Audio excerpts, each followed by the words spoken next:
Buenos días, buenas tardes, buenas noches, feliz y bendecido infinito instante. Hoy quiero iniciar a leer el libro Ausencia de Felicidad. Espero que me acompañen y que lo disfruten. Es la historia de Helen Schuman como escriba de un curso de milagros, escrita por el doctor Kenneth Wapnick. Él escribe una dedicatoria a Helen. Dice a Helen: en la presencia de Cristo ella ha de estar ahora, serenamente inconsciente de todo excepto de su radiante faz y de su amor perfecto. La visión de su faz estará con ella, pero llegará un instante que trascenderá toda visión, incluido esta, la más sagrada. Esto es algo que ella jamás podrá enseñar porque no la adquirió a través del aprendizaje. No obstante, la visión habla del recuerdo de lo que ella supo en ese instante y de que, sin duda, habrá de saber de nuevo. Adaptada de un curso de milagros, lección 157 del libro de ejercicios.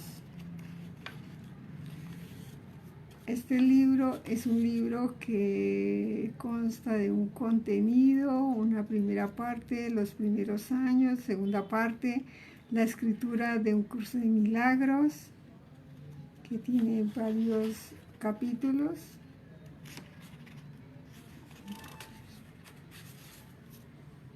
Y la tercera parte, los años que siguieron a un curso de milagros y el apéndice.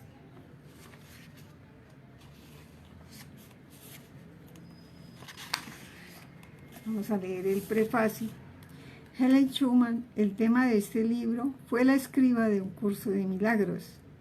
Desde octubre de 1965 hasta septiembre de 1972 inclusive, oyó la voz de Jesús dictando los 3 volúmenes de los que consta uno de los más significativos mensajes espirituales de nuestro tiempo. Este libro es parte en la historia de este dictado, ubicada en el contexto de la búsqueda de Dios a lo largo de toda la vida de Helen. Una tarde, varios años después de haber completado el curso, Helen y yo estábamos sentados en el sofá de su sala, nuestro lugar favorito cuando el tiempo no era favorable para salir a caminar. Comenzamos a discutir las distorsiones en torno a su vida y a los orígenes del curso que ya comenzaban a escucharse. Y esto es un momento en que ella todavía estaba llena de vida. Imagínate, pensamos en voz alta, lo que pasaría después de que ella se hubiese ido. Helen, dicho sea de paso, parecía bastante segura de que moriría a la edad de 72 años, pues había visto ese número escrito sobre su tumba en una visión. De hecho, murió 5 meses antes de cumplir sus 72 años. Si bien no recuerdo la fecha exacta de nuestra conversación en el sofá, lo más probable es que tuvo lugar 2 o 3 años antes de su muerte en 1981. Habíamos entendido mutuamente que su autobiografía sin publicar distaba mucho de ser un relato verdadero y preciso de la vida y que era más bien un tributo literario excesivamente estilizado, su posición pública que no refleja verdaderamente el nivel más profundo de sus sentimientos y experiencias. Nuestro único intento de corregir las exactitudes y de eliminar las distorsiones, si bien mejoraba algunas de sus partes, en muchas otras probaba ser peor que el original. El narrar ciertos sucesos de su vida, especialmente aquellos de naturaleza religiosa, y más específicamente aún aquellos acontecimientos en torno a un curso de milagros, suscitaba una ansiedad tremenda en Helen, y su incomodidad la conducía directamente a un casi feroz exceso de visión que afectaba la fidelidad del relato de su vida.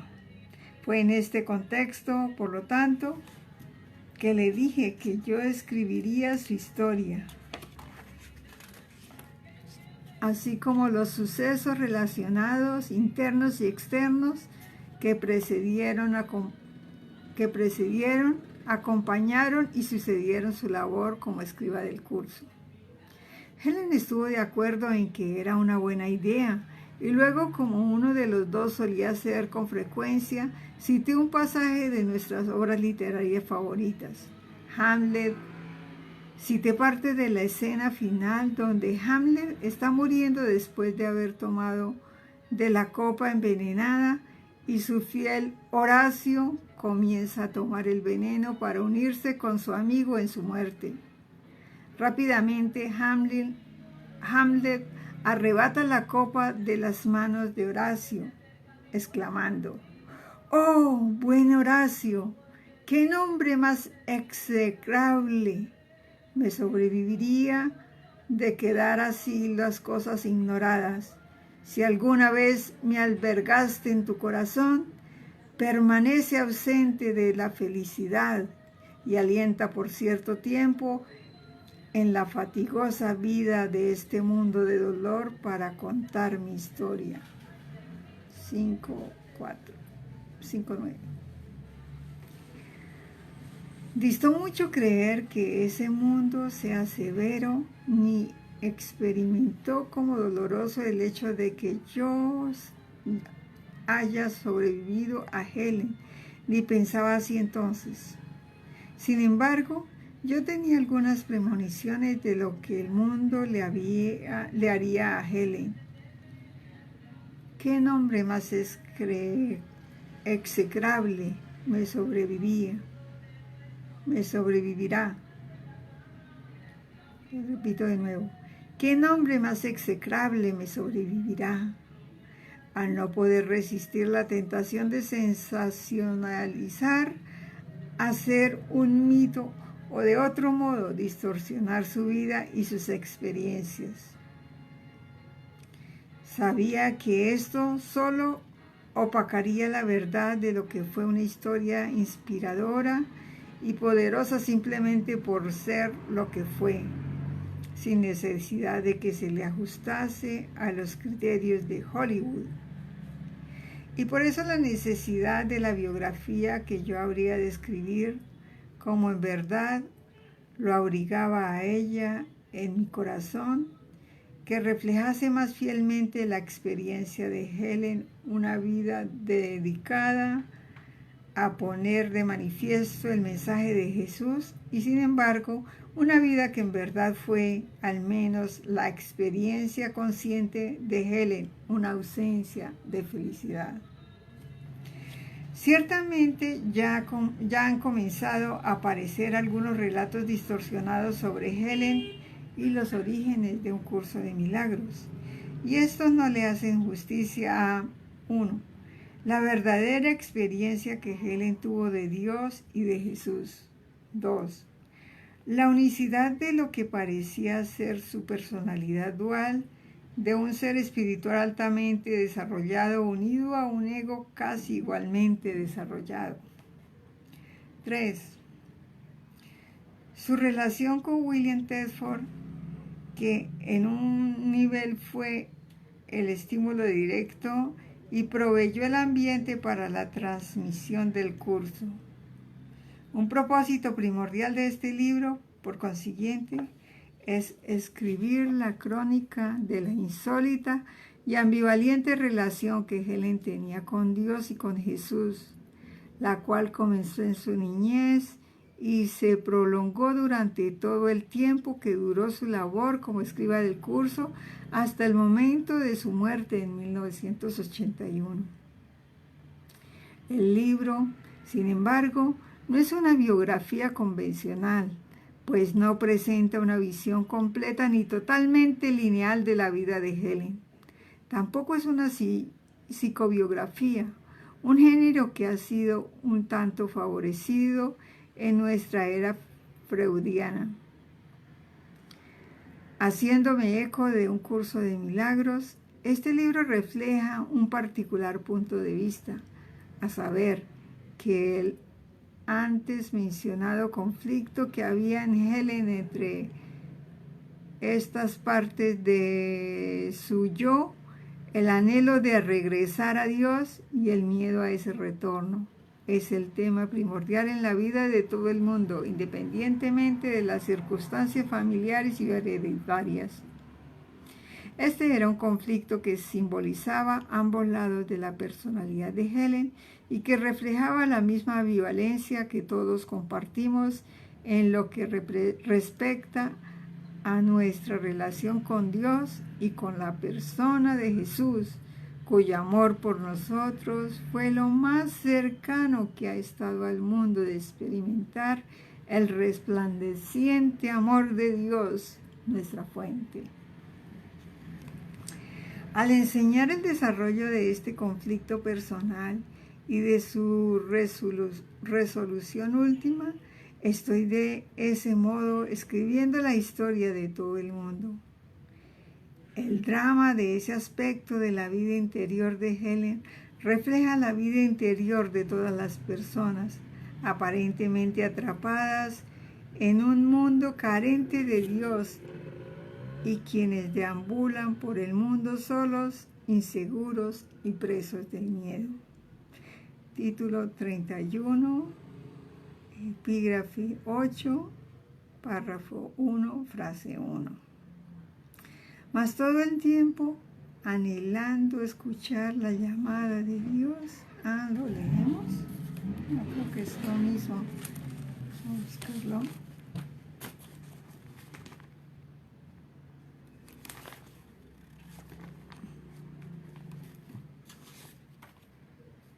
Capítulo 31, 8.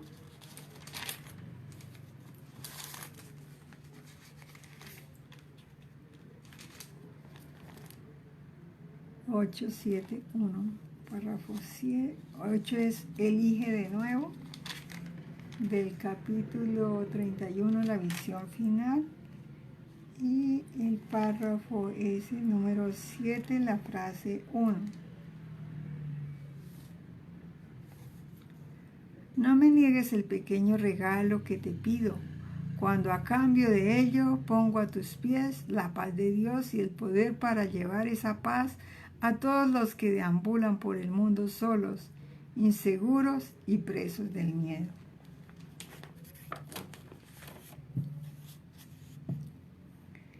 Mas todo el tiempo, anhelando escuchar la llamada de Dios amoroso que los conducirá de regreso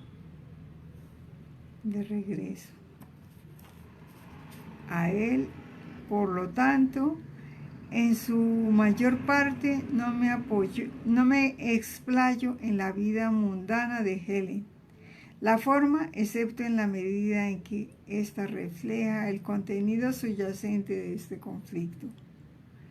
El analizar el ego resulta infructuoso, como el curso nos instruye repetidamente. Por otra parte, el entender que el sistema de pensamiento del ego en su totalidad es una defensa en contra de nuestro verdadero ser es extremadamente útil.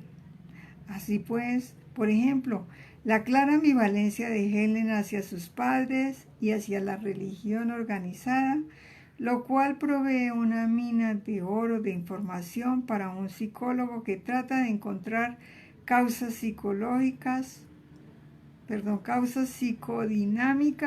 para sus experiencias internas, se ve aquí como el reflejo de este profundo conflicto, Dios-ego, y no como su causa. Los orígenes primordiales de este conflicto, sin embargo, yacen enterrados aún más profundamente en medio de antiguas cicatrices, nacidas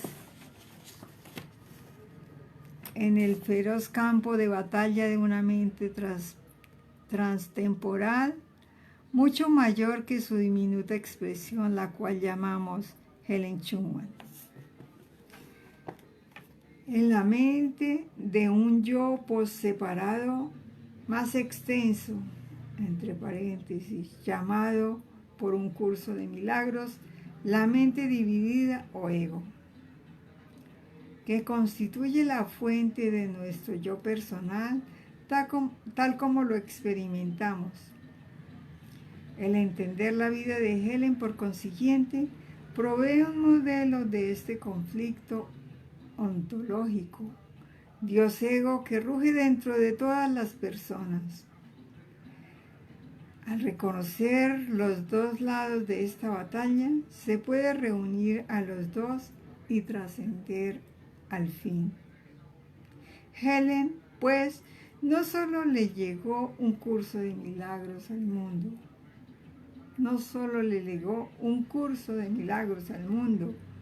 en mi opinión, el más psicológicamente sofisticado relato del mundo sobre esta lucha subterránea, conjuntamente con la enseñanza del medio para deshacer esta guerra contra Dios a través del perdón, sino que su propia vida proveyó un modelo para su enseñanza también.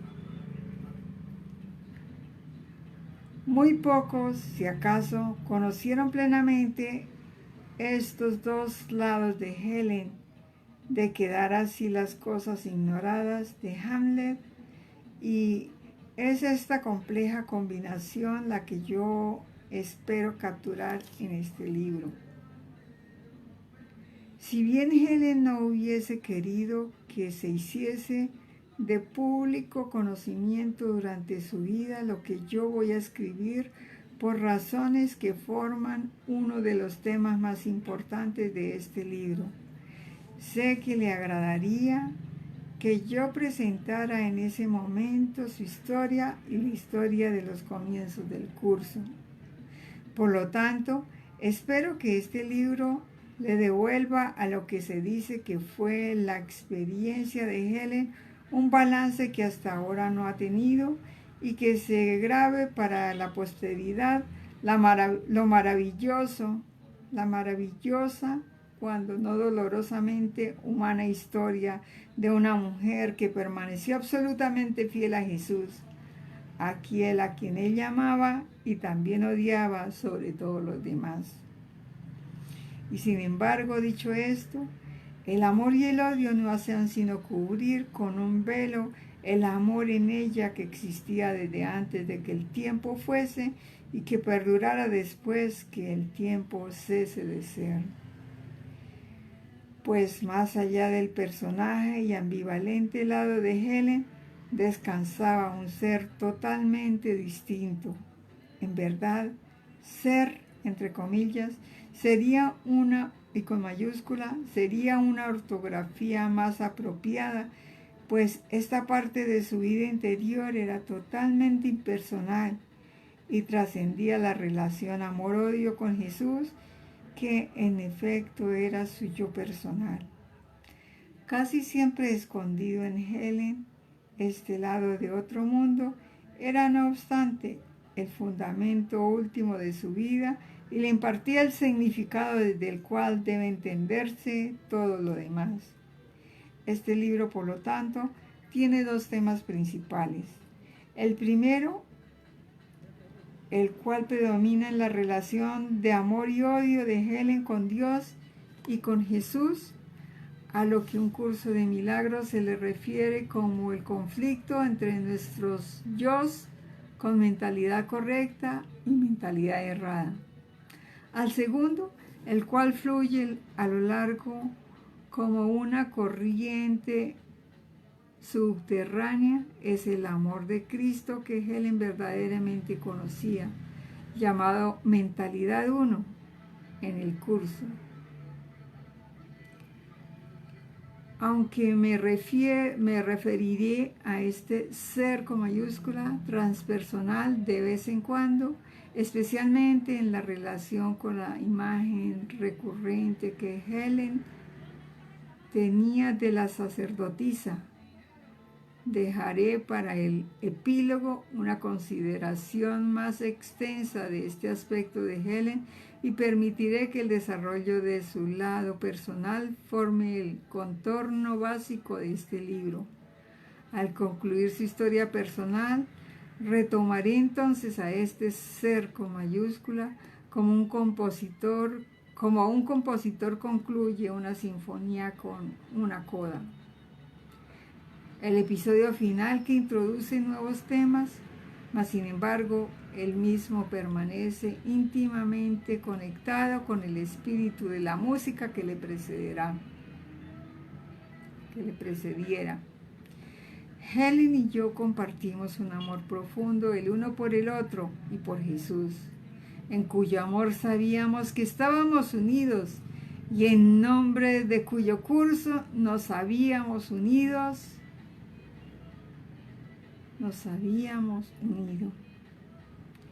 En mi plegaria que yo puedo transmitir ese amor en estas páginas, en las palabras que Beethoven inscribió sobre los compases iniciales de su obra maestra coral, Missa Solemnis, que desde el corazón llegue al corazón. Mi corazón bendice tu corazón. Hasta aquí hemos acabado de leer el prefacio. Vamos a leer la introducción. Está en la página 7.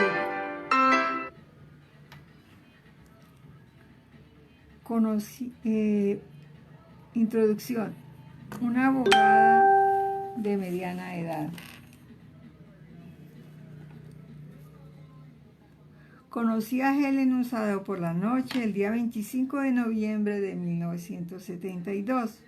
Nos conocimos en el apartamento de William Tedford, en el noreste de la ciudad de Nueva York, y nuestro encuentro había sido ciertamente por nuestro mutuo amigo, el padre Michael. Ellos tres, además del compañero de cuarto de Bill Chip, habían pasado la tarde en un servicio de sanación de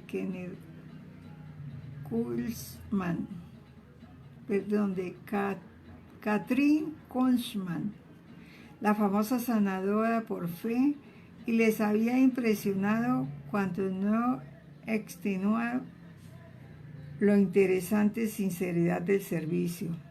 Más tarde supe cuán insólito había sido para Helen acceder a salir por la noche, especialmente después de un día agotador.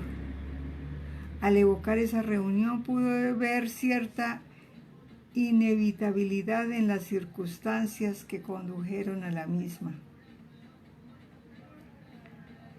Criado en un hogar judío y educado durante los primeros 8 grados en una escuela parroquial hebrea llamada una yeshiva, había dejado atrás a Dios y al judaísmo a la edad de 3 años, determinado a jamás pensar nuevamente en asuntos religiosos. Siguió un largo periodo de agnosticismo, asociado con un creciente y apasionado amor por la música clásica, con Beethoven y Mozart a la cabeza de mi panteón de guías que me conducían aún más profundamente a una experiencia interna que yo, en mi ignorancia durante el periodo, escasamente habría llamado espirituales. Este periodo incluyó mis estudios de posgrado y muy sorpresivamente una disertación doctoral sobre Santa Teresa de Ávila, la famosa mística española del siglo XVI. Un par de años más tarde, en 1970, después de la ruptura de mi primer matrimonio, Dios hizo su aparición, o comencé a sentir una presencia personal que estaba detrás de estas experiencias no espirituales. 2 años más tarde, después de una cadena de experiencias irrelevantes para el libro, me encontré visitando un monasterio trapense, la abadía de Getsemaní en Kentucky. Muy inesperadamente, sintiéndome totalmente en casa. El paso de mi vida ahora parecía acelerarse notablemente. Decidí mientras estaba en el monasterio que era la voluntad de Dios que me convirtiese en monje trapense, así como en católico romano, aunque yo no tenía interés alguno en la iglesia, ni ningún interés consciente en Jesús, su figura central. De regreso al hospital donde estaba empleado, hablé con el capellán católico, quien me bautizó y me confirmó en un lapso de 3 semanas. A manera de preparación para ingresar en el monasterio, la ley de la iglesia decretó que debía esperar 1 año. Decidí renunciar a mi trabajo durante la festividad de Acción de Gracias y pasar el tiempo tranquilamente solo. Sentí que debía pasar parte de ese tiempo en Israel y debido a eso hice los arreglos para partir pocos días después del día festivo. Pero me estoy adelantando un poco. Poco después de mi bautizo en septiembre de 1972, el capellán me dijo que un sacerdote de su orden religioso estaba muy ansioso por conocerme. Esta fue mi presentación del padre Michael.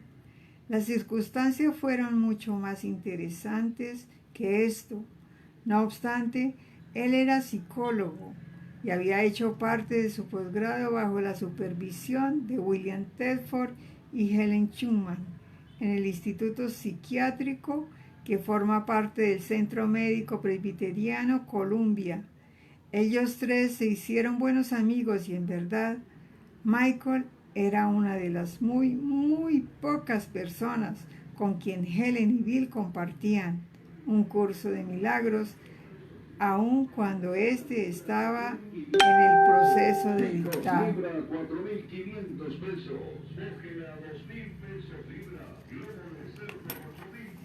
Un día Bill estaba leyendo The Highest State of Consciousness, el más elevado nivel de conciencia, de John White, una antología en la cual apareció un artículo mío. Este era Mysticism and Schizophrenia, misticismo y esquizofrenia, un trabajo que originalmente tenía como fin mi disertación y el cual se publicó por primera vez en la Journal of Transpersonal Psychology, revista de psicología transpersonal. El artículo comparaba y contrastaba las experiencias místicas de Santa Teresa con las de un esquizofrénico, y el punto principal era que los esquizofrénicos no eran místicos y los místicos no eran esquizofrénicos. Bill se lo mostró a Michael como un ejemplo de un psicólogo que tomaba en serio la experiencia mística, un caso más raro a mediados de los años 60 de lo que es hoy día. Cuando el capellán a cargo de los bautizos le mencionó a Michael que recientemente él había bautizado a un psicólogo, un fenómeno que yo creo él equiparó con el anuncio inminente del segundo advenimiento. Michael reconoció mi nombre en el artículo y expresó interés en conocerme. Lo llamé, concertamos 1 hora para reunirnos y pronto nos hicimos amigos leales. Poco antes de que yo fuese a salir hacia Israel, Michael me habló de 2 psicólogos a quien él consideraba que yo debía conocer. Y así Michael, Helen, Bill, Chip y yo nos reunimos ese sábado por la noche. La mayor parte del tiempo, según recuerdo, lo pasábamos relatándoles cómo yo había llegado donde estaba ahora en mi vida. Helen compartió un par de sus primeras experiencias y recuerdo haber sentido una estrecha conexión con ella. En algún momento durante la velada, alguien que pudo haber sido Michael mencionó este libro que Helen había escrito, el cual tenía relación con el desarrollo espiritual.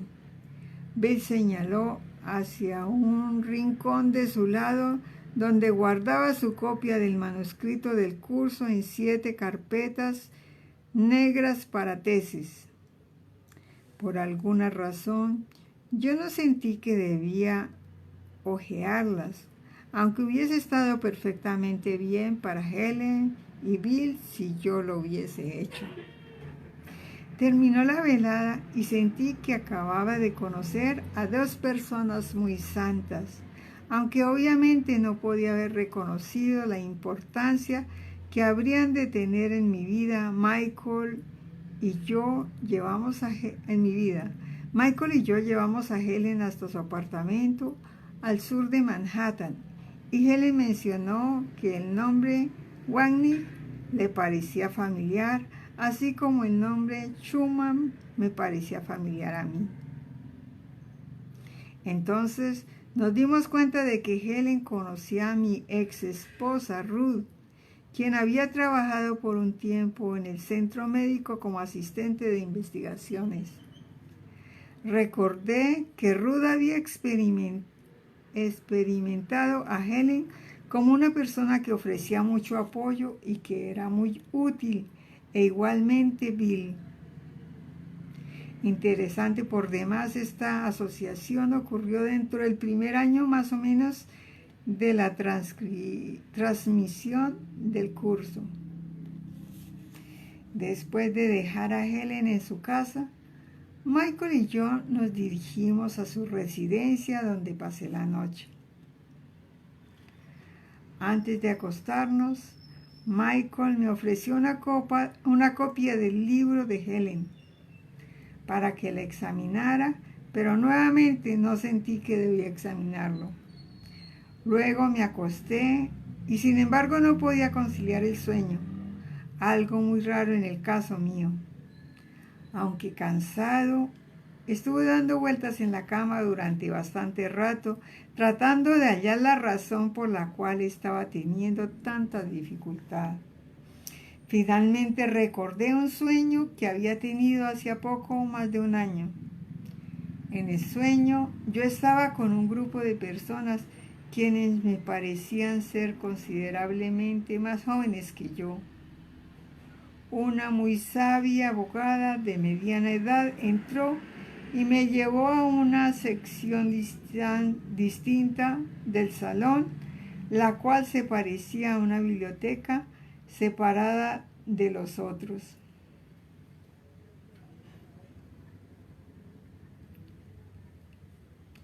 Entonces me formuló 3 preguntas, de las cuales solo la primera es relevante aquí. Preguntaba qué cambiaría yo de poder hacerlo de las experiencias de mi niñez. Mi respuesta, que resultó ser la correcta, fue que no cambiaría nada, puesto que todo fue de la manera que debería ser. Y el pasado ya no importa. En ese momento desperté y luego terminé el sueño en un estado hipnagógico semiconsciente. En el sueño, el cual reconocí que era significativo, la abogada era algo así como una maestra espiritual, por quien yo sentía un gran respeto, y cuyo respeto y aprobación obviamente yo me había ganado también. Tendido en la cama de la casa de Michael, de pronto me di cuenta de que la abogada era Helen. Apenas la conocía, pero al llegar a este punto ya reconocía a Helen, la poderosa presencia de una autoridad espiritual. Obviamente, sin embargo, no tenía manera de saber entonces cuán compleja era ella como individuo. Me sentí bastante en paz e instantáneamente me dormí. Cuando se lo conté a Michael, a la mañana siguiente, él se sonrió. Por supuesto que Helen sería abogada, refiriéndose a su mente analítica y lógicamente investigadora. Unos días más tarde salí hacia Israel y resultó que la mayor parte del tiempo lo pasé en 2 monasterios. Le escribí cartas separadas a Helen y a Bill en marzo, desde la abadía trapense de Latrum, en las afueras de Jerusalén. Mi primera carta a Bill aún existe, pero esta primera carta a Helen se extravió. En ella, Helen me señaló más tarde. Me referiría a mi deseo de leer su libro y lo escribí con una L mayúscula, algo que jamás habría hecho conscientemente.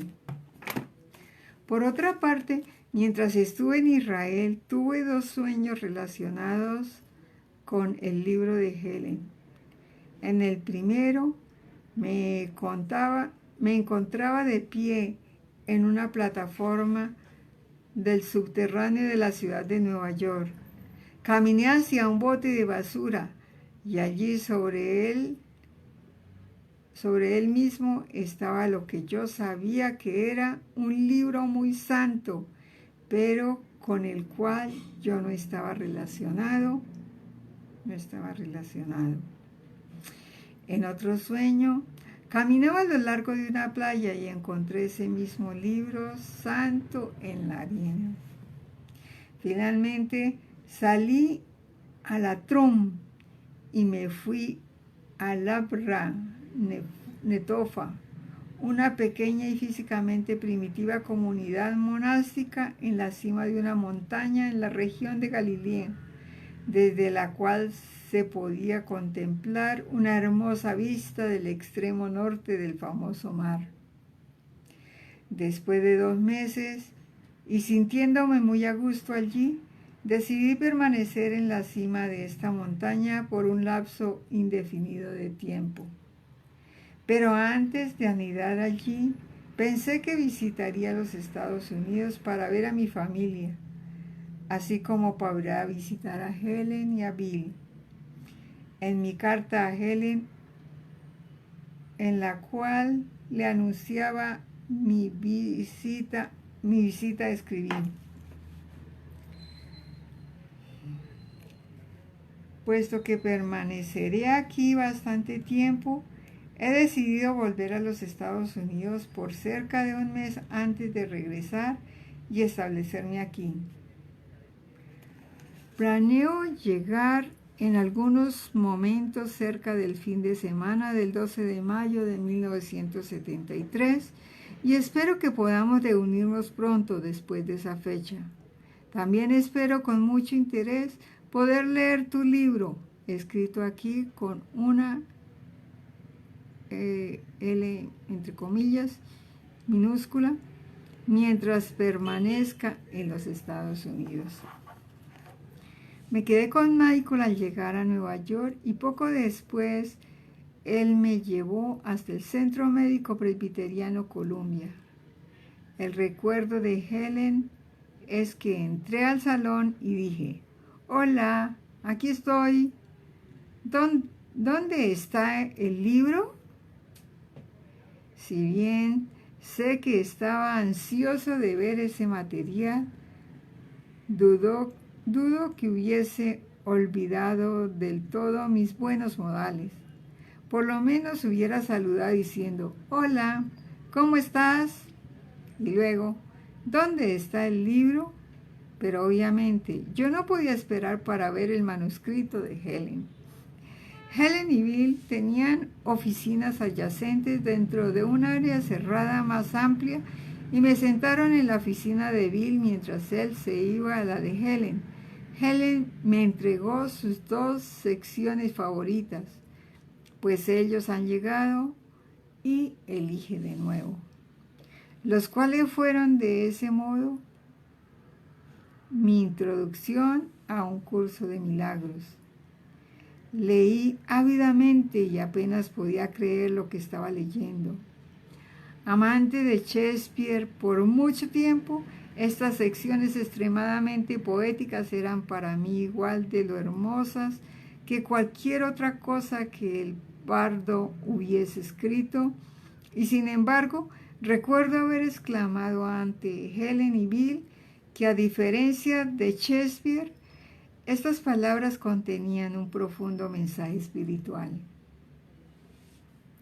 No podía imaginar una más sublime integración de forma y contenido, la cual igualaba en mi mente la perfección del cuarteto en do sostenido menor de Beethoven.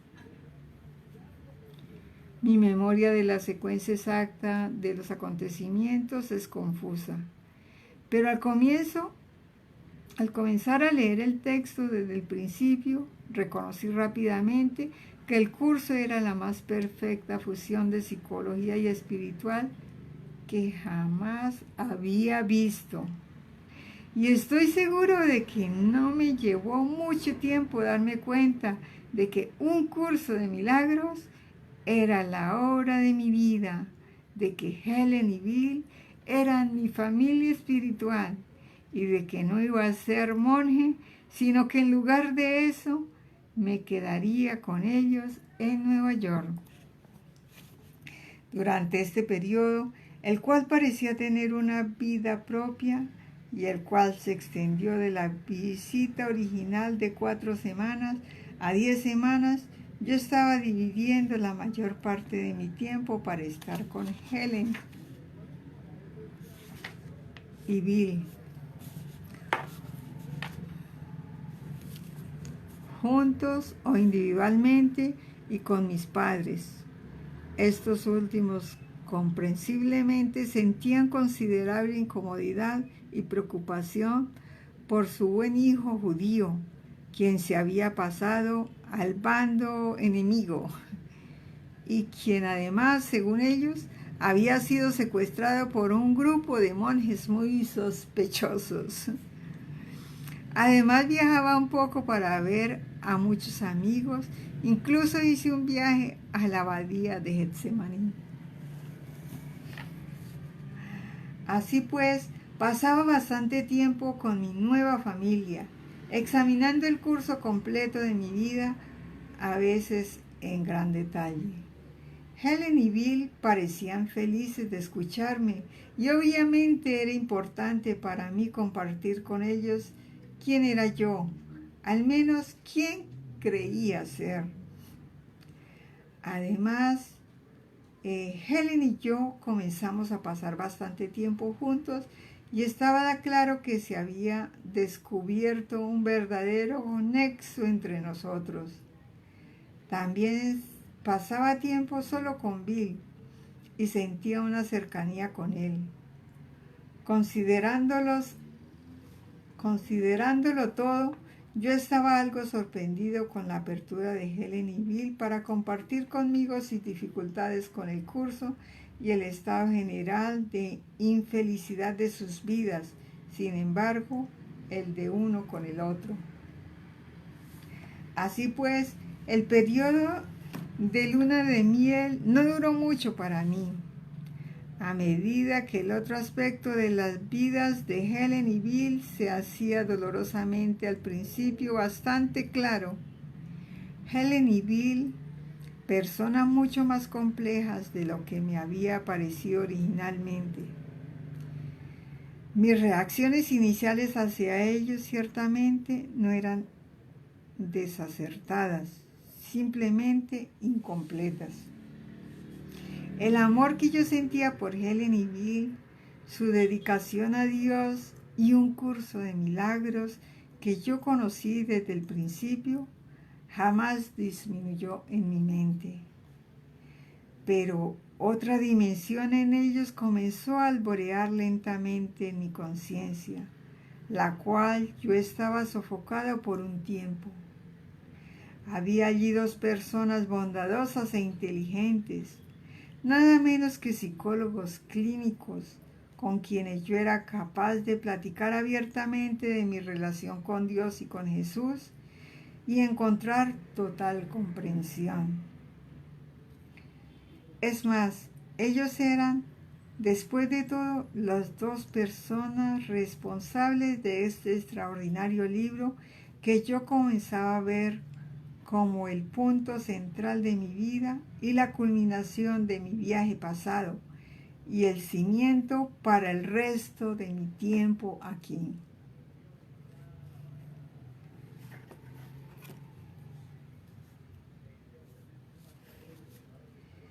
Pero también podía ver la enorme dificultad que ambos experimentaban al vivir en el mundo, aunque las apariencias y logros profesionales mostraban lo contrario. Y sobre todo podía ver el terrible enredo en el cual se encontraba su relación interpersonal. En resumen, la situación era escasamente el camelot espiritual con el cual creía haberme topado. Más bien comenzaba yo a reconocer un complejo semillero de angustia y de odio, paradójicamente combinado con la dedicación genuina de Helen y Bill a Dios y al curso, sin mencionar un amor y preocupación de uno por el otro. Esta paradoja en su relación, la cual retomaré en capítulos posteriores, también era el reflejo de la antes mencionada paradoja dentro de la misma Helen, un fenómeno que se manifestaba en su disociación de dos casi enteramente preparados. Leo de nuevo. Un fenómeno que se manifestaba en su disociación de dos casi enteramente preparados yos, que un curso de milagros denomina como mentalidad correcta y errada, las cuales representan a Dios y al ego. Esta paradoja, repito nuevamente, es el tema central de este libro, el cual tiene en sí tres partes. La parte 1 detalla este conflicto interno de Helen, el cielo y Helen. Como se manifestó en sus primeros años, se fundamenta principalmente en la autobiografía de Helen, la cual presento en una forma tan corregida como sentía que estaba autorizado a hacerlo y en la cual intercalo mis propios comentarios.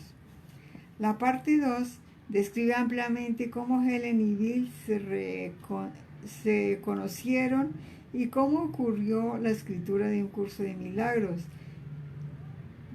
Y aquí uso ampliamente el material personal dictado a Helen durante las primeras semanas de su labor como escriba del curso. Además, cito extractos relevantes de los sueños de Helen, así como de las cartas que Helen le escribió a Bill y notas del diario personal de Bill.